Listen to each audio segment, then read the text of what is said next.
Portal is a first-person puzzle game where you play as a female protagonist who uses a sciencey gun to work her way through various chambers with, most of the time, only an AI for company. Wait, we're not doing Portal today. What are we doing?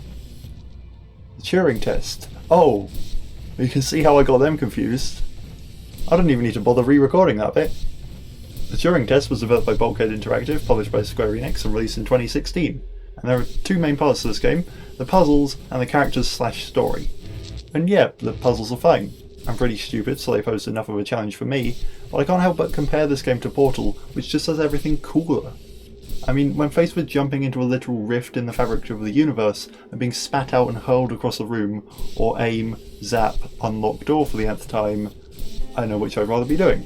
And I'm sure the game realises this, as at a certain point it decides to spice things up by adding little Wall-E looking bots to utilise in your puzzling, but they just end up seeming tedious too, like a co-op mechanic where you have to do all the work. Portal's AI is also better. Where GLaDOS is legendary for her version of all that an AI should be, Tom is either played entirely straight at the beginning, or at later points comes across as whiny, forcing you to endure his repetitive complaining about how he's every bit as human as you are, honest, while you complete tasks that he cannot because he lacks the capabilities of a human. The game also falls into the trap that I hate of making the protagonist stupid, or at least naive, so that it can explain the concepts to the player. You'd expect a scientist called Ava Turing to have at least heard of the eponymous Turing test, let alone one who works with AI. She's not the worst though, the entire crew seems to be even more idiotic as they've all managed to get infected with some kind of alien immortality virus, and on top of that are desperate to bring it back to Earth, despite Tom's warnings that it could essentially do a Deadpool on the world's population. The story seems unfulfilling, by the end nobody has changed their minds, you pick a side and either gun or shut down the opposition and the credits roll. It's not exactly one that I want to go back to.